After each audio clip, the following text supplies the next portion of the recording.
28, 2023, Mr. Perry was found deceased in his home. An autopsy was conducted following his death.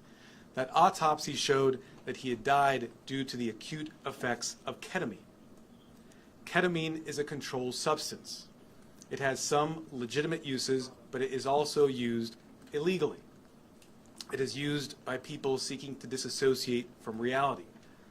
It can cause serious health effects, serious health problems, including loss of consciousness, including spikes in blood pressure, and including respiratory issues that can deprive the brain of oxygen.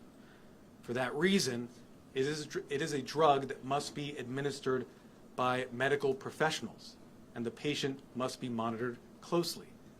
That did not occur here. This investigation focused on who supplied the ketamine to Mr. Perry. As many of you know, Mr. Perry struggled with addiction in the past. And on many occasions, he sought help for his addiction issues. The investigation revealed that in the fall of 2023, Mr. Perry fell back into addiction, and these defendants took advantage to profit for themselves. The two lead defendants in this case are defendants Salvador Plasencia and defendant Jasvin Sanya. First, I'll talk about defendant Plasencia. Defendant Plasencia was a medical doctor. He worked with another medical doctor, defendant Mark Chavez, to obtain ketamine. He then worked with Mr. Perry's live-in assistant, defendant Kenneth Iwamasa, to distribute that ketamine to Mr. Perry. Over 2 months, from September to October 2023, they distributed approximately 20 vials of ketamine to Mr. Perry in exchange for $55,000 in cash. Defendant Plasencia saw this as an opportunity to profit off of Mr. Perry. He wrote in a text message in September 2023, quote, "I wonder how much this moron will pay." He also stated in text messages that he wanted to be Mr. Perry's sole source of supply. He wrote in a text message that he wanted to be Mr. Perry's, quote, "go-to for drugs." As a doctor, defendant Plasencia knew full well the danger of what he was doing. In fact, on one occasion, he injected Mr. Perry with ketamine, and he saw Mr. Perry freeze up and his blood pressure spike. Despite that, he left additional vials of ketamine for defendant Iwamasa to administer to Mr. Perry. Of course, defendant Iwamasa had no medical training to speak of. Defendant Plasencia knew what he was doing was harming Mr. Perry.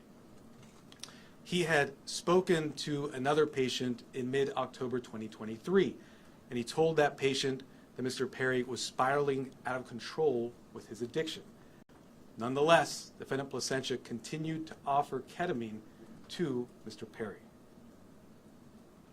Likewise, defendant Sanya knew what she was doing was harming defendants and also Mr. Perry. She took advantage of Mr. Perry by selling large amounts of ketamine to Mr. Perry over a 2-week period in October of 2023. She sold approximately 50 vials of ketamine for approximately $11,000 in cash. She worked with a broker, defendant Eric Fleming, and also the live-in assistant, defendant Iwamasa, to distribute this ketamine. Sanya and the broker, defendant Fleming, saw this as an opportunity to profit off of Mr. Perry. In a text message, the broker wrote, quote, "I wouldn't do it if there wasn't a chance of me making money for doing this." Defendant Sanya sold the batch of ketamine that resulted in Mr. Perry's death on October 28th. Officers later searched defendant Sanya's home. During that search, they found what amounted to a drug-selling emporium. They found 80 vials of ketamine, thousands of pills containing methamphetamine, cocaine, bottles of Xanax and other illegally obtained prescription drugs, and drug-selling paraphernalia, including scales and ledgers. As I mentioned, the defendants in this case knew what they were doing was wrong. When they'd refer to the ketamine, they used coded language. They'd refer to it using terms such as, quote, Dr. Pepper, or quote, bots, or quote, cans. Also, defendants Placencia and Chavez, as medical doctors, knew full well this was not the proper way to administer ketamine, and they even talked about that in their exchanges. And defendant Sonia also knew that she was doing something that caused great risk to Mr. Perry. In fact, during this investigation, we learned that several years before, in 2019, defendant Sonia had sold ketamine to another customer. That person died the same day, and a family member of that person sent a message to defendant Sonia telling her the cause of death was ketamine. Nonetheless, defendant Sonia continued selling drugs, including the ketamine that ultimately killed Mr. Perry. That other victim was a person named Cody McLaury. He died in 2019. As a result of this investigation, we have filed a drug distribution charge related to the death of Mr. McLaury. After Mr. Perry died, these defendants tried to cover up what they had done. On October 28th, after reading news reports of Mr. Perry's death, defendant Sonia wrote a text message to defendant Fleming saying, quote, delete all our messages. Likewise, after Mr. Perry's death, defendant Placencia falsified medical records and notes to try to make it look like what he was doing was legitimate. It was not. We have filed numerous federal charges against the 5 defendants. These charges include conspiracy to distribute ketamine, distribution of ketamine resulting in death, maintaining drug-involved premises for that drug-selling emporium the defendant Sonia had, altering and falsifying records related to a federal investigation for those false medical notes and records that defendant Placencia made, and multiple other trafficking counts. Of course, the defendants are presumed innocent until proven guilty. The penalties these defendants face are very significant. With regard to defendant Placencia, the statutory maximum sentence he faces is 120 years in federal prison. And with regard to defendant Sonia, the statutory maximum she faces is life imprisonment. By filing these extensive and serious charges, we are sending a clear message.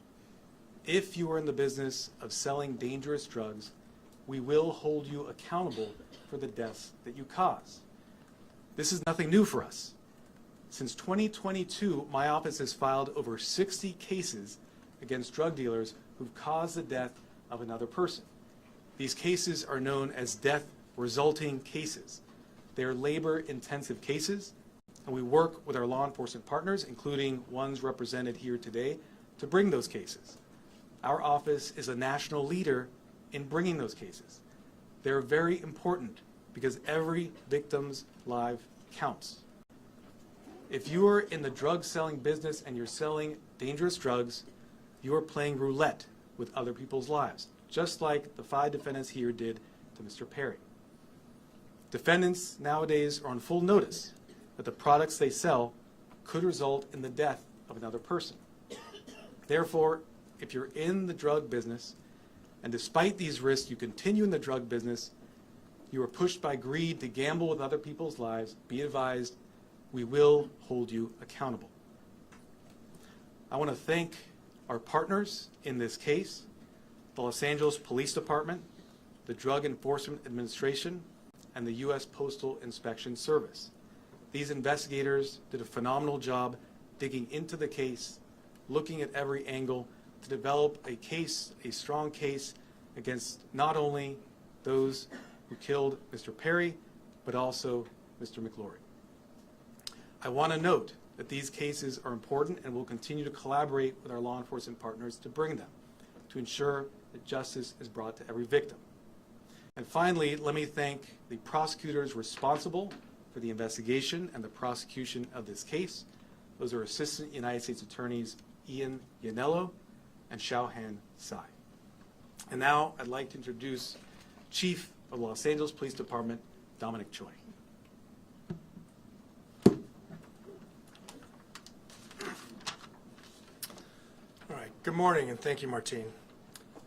You know, while it's tragedy that brings us all here together, I'm happy to stand here knowing that these dangerous individuals are no longer on the streets and they won't be able to harm anyone else.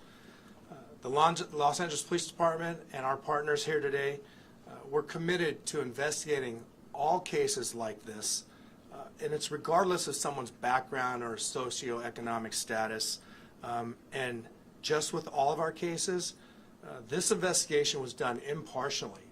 We let the facts drive this investigation, and those facts led us to a group of individuals who were responsible for supplying and distributing to Mr. Perry narcotics that led to his unfortunate and untimely death. The group standing here today, it's a prime example how our partnerships and our collaboration can yield meaningful results. I want to thank LAPD, our Robbery Homicide Division, who's standing in the back there, the U.S. Attorney Martin Estrada and his team, the DEA and her team, as well as the U.S. Postal Inspection Service and their team for their hard work, diligence, and real patience. Now, I know people think this took a long time. There was a lot of work, a lot of investigative strategies that went into this to make sure that there's a solid case and that we can pursue this in the courts. Our relationship with our federal partners, it helps us ensure that these criminals will have meaningful sentences and be an example for anyone that is willing to risk or jeopardize distributing and supplying unlawful or narcotics to anyone. And I just really want people to know that that is the message. You cannot get away with this regardless of your background or socioeconomic status. Breaking the law is breaking the law, and you are dangerous and you are jeopardizing lives. So thank you all of my partners for being involved in this and bringing us to where we are at today. And at this time, I'd like to introduce DEA Administrator Ann Milgram.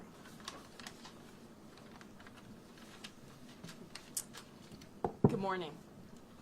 Today we announce charges brought against 5 individuals who together are responsible for the death of Matthew Perry. Each of the defendants played a key role in his death.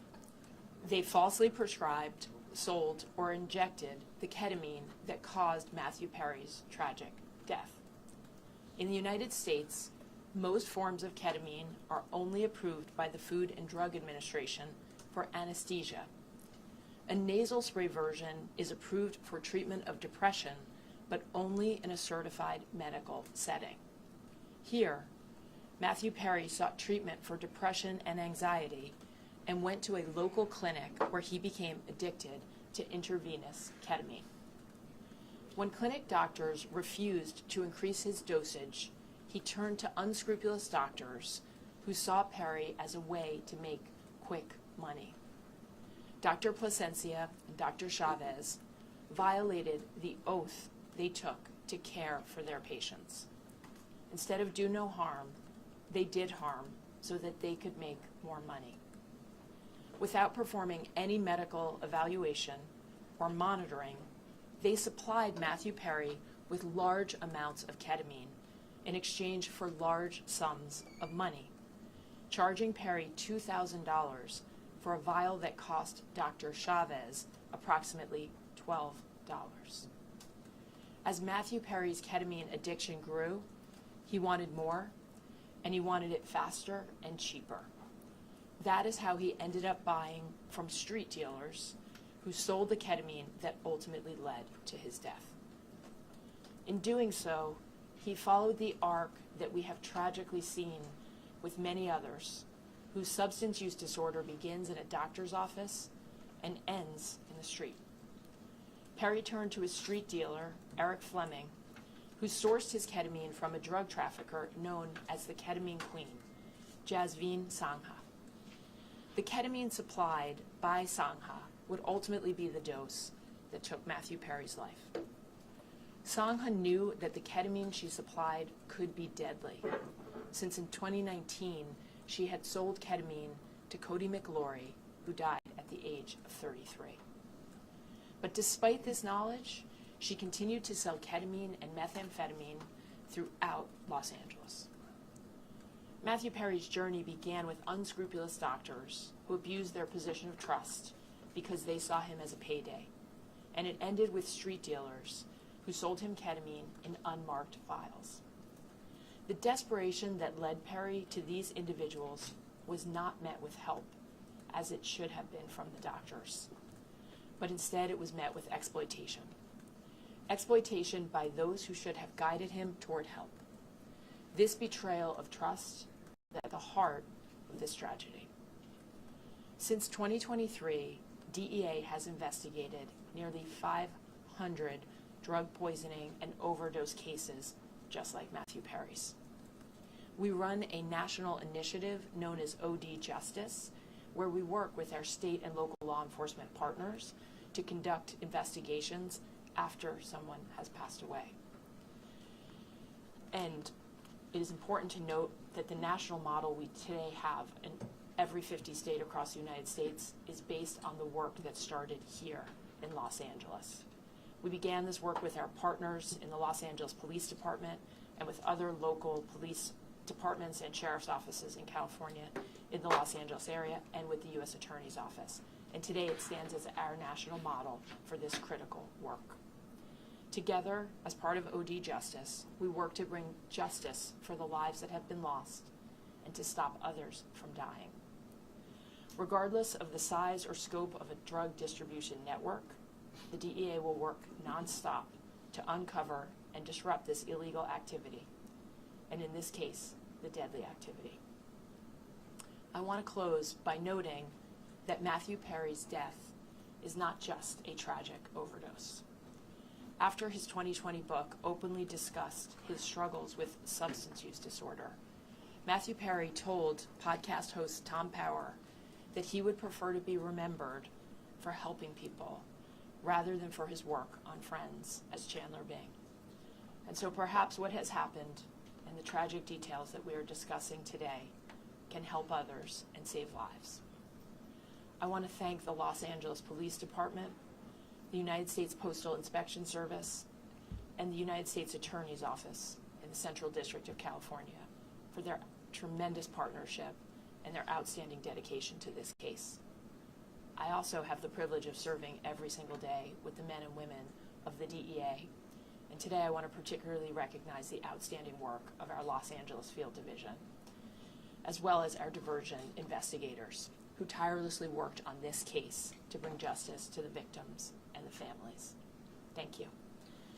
It's now my privilege to introduce Postal Inspector Shields.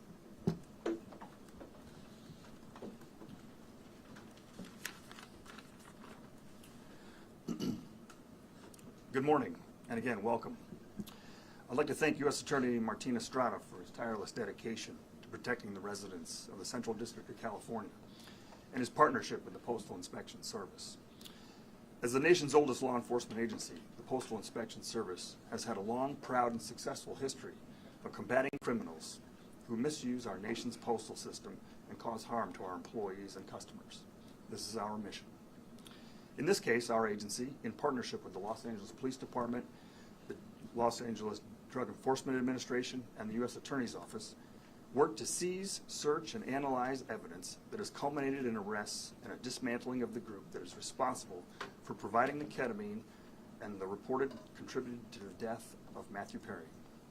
In this case, these individuals knowingly and willfully distributed ketamine to Mr. Perry as he struggled to overcome addiction, which ultimately led to Mr. Perry's tragic demise.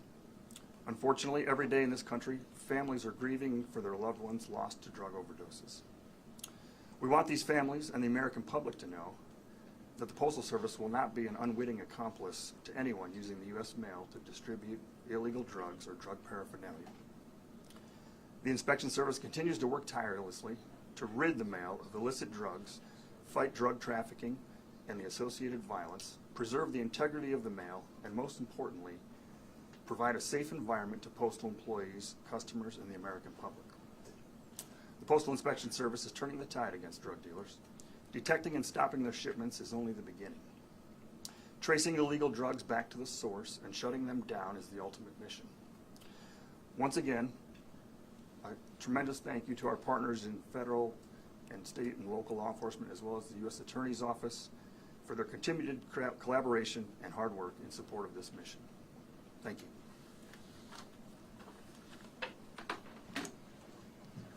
I'll now do brief remarks in Spanish, and then we'll do questions and answers. Where are the Spanish language reporters? Hold up your hands. Okay, great. Hoy anunciamos cargos criminales federales en conexión con la muerte del actor Matthew Perry. Nuestra investigación ha revelado una gran red criminal responsable por el tráfico de ketamina en grandes cantidades. Esta red incluía a un asistente personal para el señor Perry, 2 médicos y una narcotraficante conocida como la reina de la ketamina. Hemos archivado cargos federales contra 5 acusados. Estos acusados vendieron ketamina al actor Matthew Perry y vendieron ketamina en grandes cantidades, 70 viales de ketamina. Estos acusados sabían que lo que hacían era muy peligroso. Hablaban en palabras codificadas. Estos acusados sabían que lo que estaban haciendo causaba un riesgo al señor Perry. Por supuesto, 2 de ellos eran doctores, médicos. Pero, sin embargo, estos acusados siguieron vendiendo ketamina al señor Perry. A estos acusados les importaba más el efectivo que la vida humana. Desde 2022, mi oficina ha archivado más que 60 casos contra narcotraficantes responsables por la muerte de otra persona. Estos casos son muy importantes porque la vida de cada víctima es importante. Con todos esos casos, como en este caso, mandamos un mensaje muy claro. No vamos a tolerar a los narcotraficantes que apuestan con las vidas de otras personas. We'll now do question and answer. Any questions? Yes. My first question is, the person that found Matthew Perry in the hot tub, is that also one of the people who's being charged in this case? Is that the assistant? I didn't hear that. Can you repeat the question? Yes, the person, the assistant that's being charged in this case, is that also the person that found Matthew Perry in the hot tub? So the personal assistant we charged is defendant Kenneth Iwamasa. He was the one live-in assistant for Mr. Perry. Is he the one Yes. that found him in the hot tub? Yes. The doctor, when the patient tragically died in 2019, did law enforcement look into that death when they found out the patient died? I can't comment on that. What I can say is that through this investigation, we were able to connect defendant Sanya to that death in 2019 and file a charge related to that to vindicate the victim, Cody McClory. Are there any details about this search? Yes. Can you talk a little bit about, and maybe this is for DA Administrator Milgram, but can you talk a little bit about the line between legitimate ketamine therapy treatment and was, Matthew Perry ever receiving legitimate ketamine therapy treatment? And then when did that cross over? Were the defendants involved in that clinic where he was receiving legitimate treatment, if that's the case? So let me say this. Yes. In this case, we are not talking about legitimate ketamine treatment. We're talking about 2 doctors who abused the trust they had, abused their licenses to put another person's life at risk. 5 defendants who, as I mentioned, knew what they were doing was wrong. In fact, one of them had sold ketamine that resulted in the death of another person in 2019. Nothing about what we see today was legitimate, and that's why we filed criminal charges. Was he ever Yes. Is this the beginning of an enforcement effort specifically against ketamine? I know you mentioned past cases, the 60 cases, and DEA mentioned it as well. Is there going to be a focus specifically around ketamine? I think what you've seen is that this is not the beginning, but a continuation of an enforcement effort against synthetic drugs of all kinds. Synthetic drugs, ketamine, but also methamphetamine, fentanyl, are killing people each and every day. We in law enforcement and with the U.S. Attorney's Office are on a campaign to address this and send a message that if you sell drugs, it results in the death of another person, the consequences will be severe. Any details about a search warrant? ¿Nos pueden decir de los Hay dos doctores que son los acusados en este caso, el doctor Plasencia y el doctor Chávez. Los dos están acusados en este caso. El doctor Plasencia fue arrestado hoy en la mañana. El doctor Chávez ya ha sido preso y también ya ha declarado su culpabilidad. Any details about the search warrant as to when it was executed, besides the drugs, any other items that may have been seized or recovered? So with regard to defendant Sanya, that search warrant was executed earlier this year. During that search, as I mentioned, we found not just 80 vials of ketamine, thousands of pills containing methamphetamine, cocaine, bottles of Xanax and other illegally prescribed drugs, and drug-selling paraphernalia. As I mentioned, it was a drug-selling emporium. You have your hand up in the middle. Yes, Nikki Smith with Entertainment Tonight. Are there any other celebrities involved in this investigation, and if so, who? I've mentioned the defendants in this case. We have 5 defendants. The lead defendants are defendants Jasvine Sanya, Salvador Plasencia. We also have defendants Mark Chavez, another medical doctor. We have defendant Kenneth Iwamasa and defendant Eric Fleming. We look at the evidence, we see where that goes. We don't charge people based on whether they're celebrities or not celebrities. We charge them based on the evidence. I think what my colleague here was getting at before is in the autopsy report that was made public about his death, there were 2 physicians who were listed as being involved in Mr. Perry's treatment prior to his death. One of them was involved in what appeared to be legitimate therapeutic use of ketamine. Is there any indication that the people who were doing the off-label recreational use were connected with the legitimate therapy he was getting at any point? And So then what I'll second- tell you is, before we get to your second, what I'll tell you is that in our cases, we go where the evidence leads us. We also respect patient privacy. What I will say is an autopsy was conducted. That autopsy showed Mr. Perry died as a result of the acute effects of ketamine. I won't go into further detail about Mr. Perry's personal history. Okay. Yes. And then Were any of the 5 charged on your radar prior to Perry's overdose? I can't comment on that. What I will say is the investigation is ongoing, but what we're announcing today are serious federal charges against these 5 defendants, supported by an extensive investigation. Sir, can you clarify the relationship? This woman has been patiently had her hand up. Yes. Yes, Chavez was detained. When was he detained, and was it related to this case as well? Defendant Chavez is a defendant in this case. Right. We filed this morning a plea agreement for defendant Chavez. So he's already not entered, but we have a filed plea agreement for him. 2 other defendants, defendant Iwamasa, have also signed plea agreements. That plea agreement has been entered. And defendant Fleming has signed a plea agreement. That plea agreement has been entered. As I mentioned, the 2 lead defendants in this case are defendants Plasencia and defendant Sanya, who were arrested this morning. Yes, sir. No. There's the patient man behind you. Yes, Norma. Fiscal, ¿nos puede identificar a los 5 detenidos y nos puede relacionar cómo comenzó la investigación con la vena de la ketamina en el 2019? Sí, hay 5 acusados. Y ya nombré los acusados. Hoy en la mañana 2 fueron arrestados. Fue la acusada Sanya y el acusado Plasencia, que fue un doctor médico. Sir, can Yes.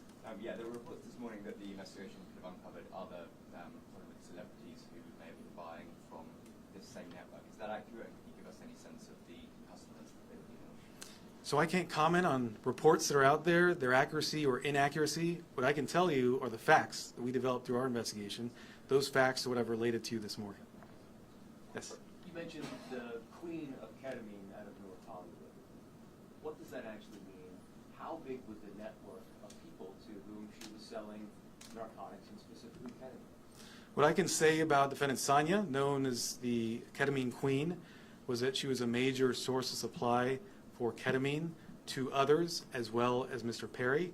I think the fact that we searched her house and found a drug-selling emporium, including 80 vials of ketamine, would strongly suggest she was selling to many other individuals. Can you give a number? Dozens, tens? I cannot, unfortunately, a number, no. Any evidence as far as this has gone? Let me, the gentleman there in the back. Extra TV, what has been Matthew's parents or family's reaction to the news coming out today? So I won't comment on specific statements made by victims' families. We value confidentiality. What I will say is that the work of our office is victim-driven. We work with victims, including their families, each and every day, not just on this case, but on all our cases, including the over 60 death-resulting cases I mentioned earlier. We have been in communication, and I will leave it at that. Yes? Hello, sir. Were all the defendants American citizens, and where were they sourcing their drugs? What I can say is that all the defendants, actually I can't comment on citizenship at this time. I can't comment on the sourcing either. I've given you the facts in terms of the drug selling. Yes, sir.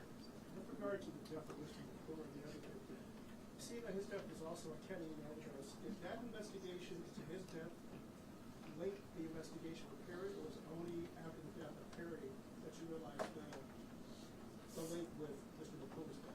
Sure. It was through the investigation in this case, as the investigators did a thorough job, followed every lead, pulled every string to see what had occurred.